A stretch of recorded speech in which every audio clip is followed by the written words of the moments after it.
সাহাবারা বলেন আমরা তাকে দেখলাম নবী আমার উমারের কাছে যাওয়ার পর উমারের গলার বাবজি পাঞ্জাবি খানা এভাবে জামা খানা কলার খানাও আল্লাহর নবীজি ধরে দাঁড়িয়ে গেলেন। উমার দাঁড়িয়ে গেলেন, নবীজির পা থেকে মাথা পর্যন্ত উমার বারবার শুধু তাকে থেকে দেখতেছে। হাতে বাবজি তলোয়ার খানা, উমারের হাতে লঙ্কা তলোয়ার। আল্লাহর নবী বলেন ওরে উমার আর কতদিন পাগলামি করবা?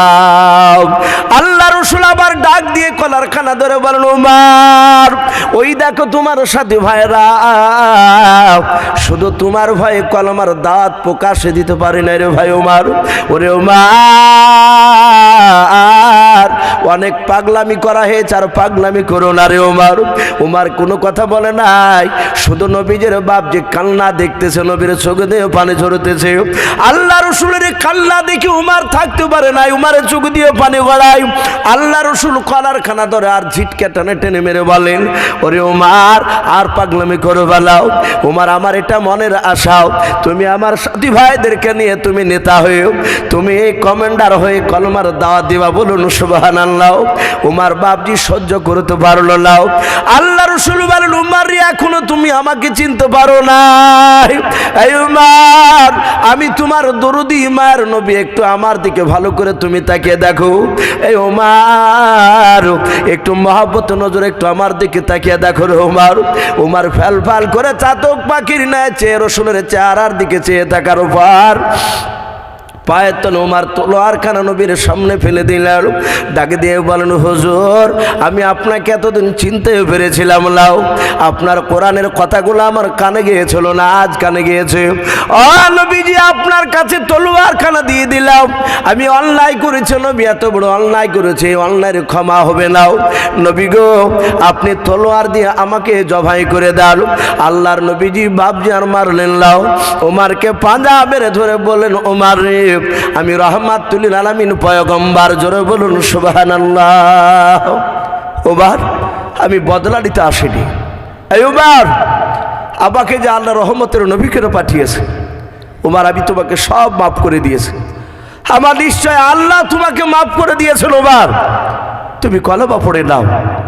উমার কলমা পড়ে বাপজি মুসলমান হয়ে গিয়েছিল। নবী বললেন উমার তুমি আজ থেকে মুসলমান। উমার বলল হুজুর আমি আজ বুঝতে পেরেছি এটা সত্য ধর্ম। হে নবী আর ভয়ের ব্যাপার না, এবার আমার সঙ্গে চলুন। মক্কা নগরে ওপেন কলমার দাঁত দিব, দেখি কোন বেটা উমার সামনে এসে দাঁড়ায়। মানুষ সবাই আবু জেহেল উতবা সাহেবরা অবাক যে আমার দলের হয়ে গেল আবার আমার বিরুদ্ধে চলে আসছে। বাপজি সেই উমার রসুলকে বাপজি মারতে গিয়ে রসুলের ওপর ঈমান এনেছিল। আবু জেহেল শত চেষ্টা করে নবীকে বাপজি শেষ করতে পারেনি।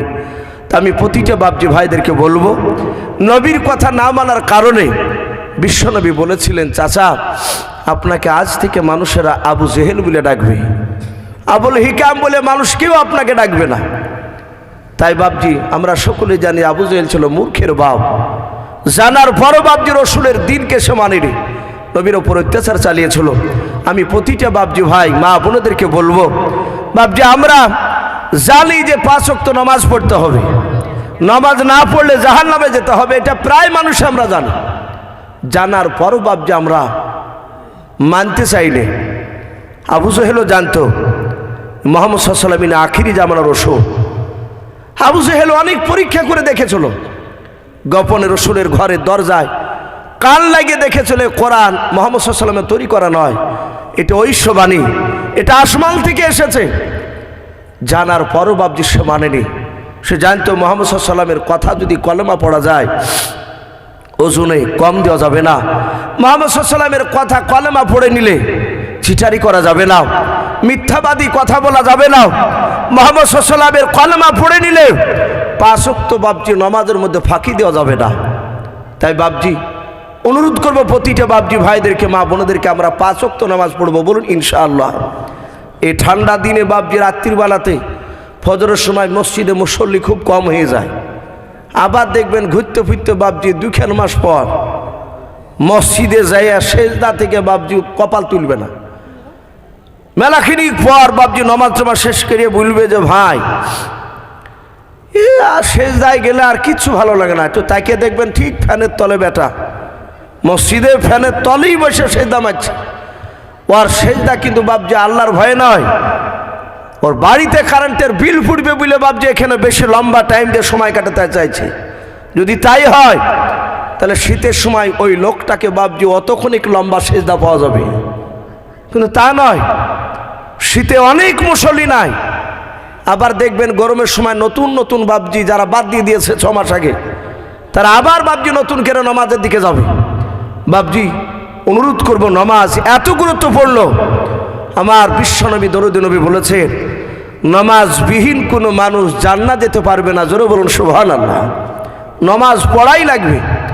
তাই প্রতিটা মানুষ বাপজি নামাজ আমরা পড়বো। নামাজ এত গুরুত্বপূর্ণ। বলা হয়েছে মানুষ যখন মৃত্যুবরণ করে ছটফট করছে, তার মুখ দিয়ে বাপজি ফেফড়া ওঠে না, অনেক সময় ঘড়ঘড়ি উঠে যায়, কিন্তু সে তাকায় চোখ দুটো ডাইরেক্ট হয়ে গিয়েছে, সে কথা বলতে পারে না। তখন অনেকে বাপজি চামচ চেকেরা পানি দেয়, যার মুখে পানি দেয়, শরবত দেয়, এই করে পানি দেয়, কিন্তু তার 2 কষা দিয়ে মুখের 2 সাইড দিয়ে বেরিয়ে যায়। বলা হয়েছে ওই সময় তো লোকটাকে পূর্ব পশ্চিম করে শুয়ে দেন, পশ্চিম দিকে পা করে দেন, ওর জান এখনো বেরোয়নি, হয়তো কথা বলতে পারছে না, তার ভিতরে জ্ঞান আছে। অনেক মানুষ নড়াচড়া করতে পারে না, তার ভিতরে জ্ঞান থাকে। বলে তার যদি ভিতরে জ্ঞান চলে আসে, হয়তো ইশারায় নামাজের টাইম হলে হয়তো নামাজ পড়বে। বলুন সুবহানাল্লাহ। তখনও নামাজ মাপ নাই, যদি তার জ্ঞান ভিতরে থাকে। এই জন্য বাপজি খুব সাবধান। আজ দুনিয়ার পরিস্থিতি বাপজি ভালো নাই, তা আমরা সকলেই জানতে পারছি। আজ গোটা পৃথিবীতে বাপজি অশুভ শক্তির বাপজি শক্তি ছাড়া দিয়েছে, এটা সকলেই জানতে পারছি। আল্লাহ বলেছেন তার রসূল যে আমার আল্লাহর কাছ থেকে যখন বান্দারা দূরে সরে যাবে, তখন আল্লাহ রাব্বুল আলামিন তার কওমের মধ্যে থেকে বাপজি এমন একটা জালেম বাদশা খাড়া করবে, দিয়ে বাপজি শাস্তি করাবে। আমাদের বাপজি সামনে দিন খুব খারাপ ঘনিয়ে আসছে, একটাই শুধু বাপজি আমরা নামাজ থেকে দূরে সরে গেছি। আজই একটা আমার ভাই গল্প করছিল, সকালবেলায় একটা লোককে নিয়ে যাচ্ছে, সে কোনোদিন রোজা রাখে না, রমজান মাসে রোজা রাখে না। তো বলে যাচ্ছে, যে বলে বলছে আমার ভাইটি যে চাচা আবা তো রোজা চলে আসলো। তখন বলছে যে আবা আসলো মানে রোজা, আদৌ রোজা করে না, কিন্তু ইফতার করে, ও দাঁতন করে, মানে একটু মোড়ল টাইপের মানুষ, পেস্টিজের ব্যাপার। লোকে যদি বুঝে নেয় যে রোজা করে না, কিন্তু বাড়ি আসন পাশবার লোকরা জানে যে রোজা করে না। তা এই রমজান মাস যাহা তার সামনে বুলিয়েছে, বলছে আবার সামনে আসছে, আর বেশি দিন না, বলছে আবার চলে আইলো, মানে এতই কষ্ট। তাই বাপজি আমরা রোজার জন্য দোয়া করব। বলুন ইনশাআল্লাহ।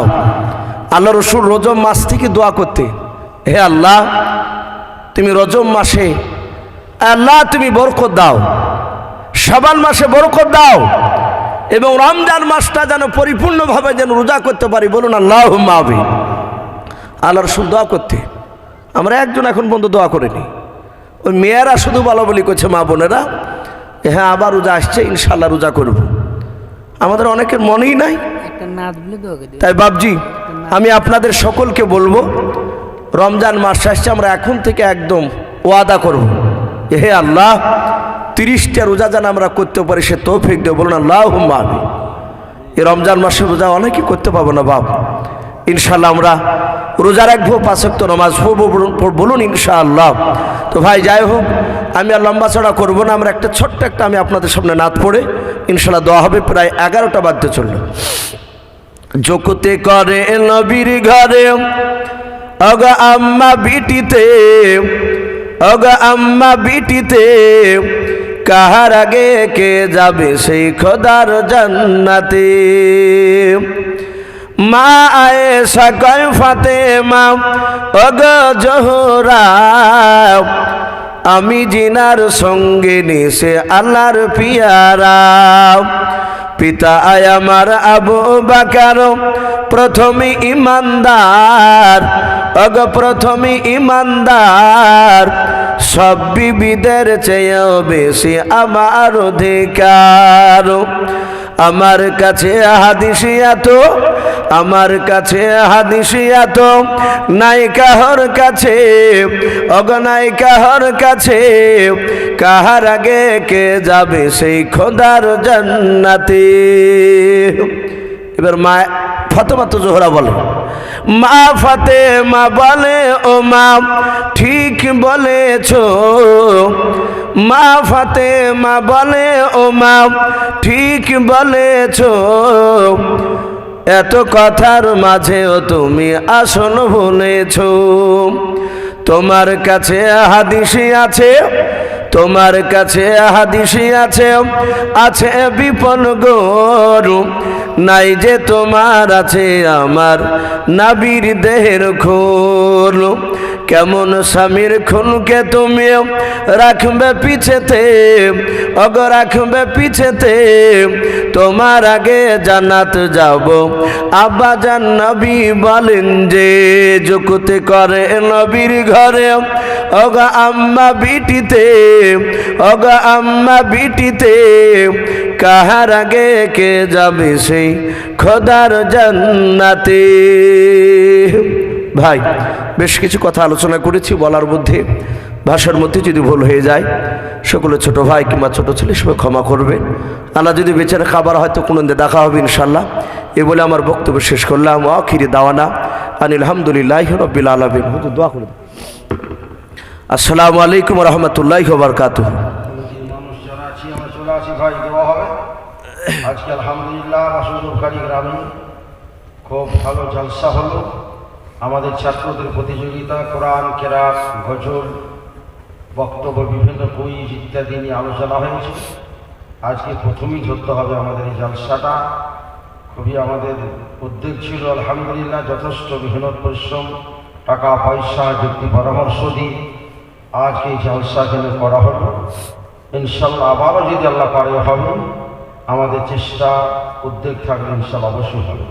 তো ভাই কমিটির ছেলেদেরকে বলবো আসি, আমরা যারা অংশগ্রহণ করেছি সকলকে বলছি, যারা আছে দরুদ আল্লাহুম্মা সাল্লি আলা মুহাম্মাদিন ওয়া আলা আলি মুহাম্মাদ কামা সাল্লাইতা আলা ইব্রাহিম ওয়া আলা আলি ইব্রাহিম ইন্নাকা হামিদুম মাজিদ। আল্লাহুম্মা বারিক আলা মুহাম্মাদিন ওয়া আলা আলি মুহাম্মাদ কামা বারাকতা আলা ইব্রাহিম ওয়া আলা আলি ইব্রাহিম ইন্নাকা হামিদুম মাজিদ। আল্লাহুম্মা আমিন। আল্লাহুম্মা আমিন। বিসমিল্লাহির রহমানির রহিম। আলহামদুলিল্লাহি রাব্বিল আলামিন। আর-রাহমানির রহিম। মালিকি ইয়াউমিদ্দিন। ইয়্যাকা না'বুদু ওয়া ইয়্যাকা নাস্তাঈন। اهدنا الصراط المستقيم صراط الذين أنعمت عليهم غير المغضوب عليهم ولا الضالين. ربنا ظلمنا أنفسنا وإن لم تغفر لنا وترحمنا لنكونن من الخاسرين. لا إله إلا أنت سبحانك إني كنت من الظالمين. بسم الله الرحمن الرحيم. ألف لام ميم. الله لا إله إلا هو الحي القيوم يا أرحم الراحمين أكرم الأكرمين يا كريم رحيم الله. তোমার শহীদ হাত করি সালা গভীর রাতে 11টা বেজে কোনো মতো গভীর রাতে আল্লাহ তুমি কবুল করে নেব। আল্লাহ আল্লাহ হাত তোলা তো মুহূর্ত পর্যন্ত যা কিছু অন্যায় করেছি, ছোট বড় গুনাহ, হাতের দ্বারা, চোখের দ্বারা, মুখের দ্বারা, পায়ের দ্বারা, অন্তর দ্বারা, আস্তাগফিরুল্লাহ রাব্বি মিন কুল্লি জামবিন ওয়া আতুবু মাফ করে দে আল্লাহ। ইয়া আল্লাহ আমাদের জলসা সভাকে তুমি কবুল করে নিও আল্লাহ। ইয়া আল্লাহ আমাদের বক্তাদের কবুল করে নাও, শ্রোতাদের কবুল করে নাও। আল্লাহ মাবুন অনেক শ্রোতা এসেছে, তাদেরকে কবুল করে নাও। যুবক যুবতীদের আল্লাহ তুমি কবুল করে নাও। আল্লাহ জলসার মাহফিলকে তুমি কবুল করে নাও। বসতকারী গ্রামের মা বোনেরা, ভাই বাবারা এই জলসার জন্য কত পরামর্শ, টাকা পয়সা মেহনত করেছে, আল্লাহ সবটাই কবুল করে নাও আল্লাহ। আল্লাহ দিনের আলোচনার জন্য করা হয়েছে আল্লাহ। ওরা কোরআন হাদিসের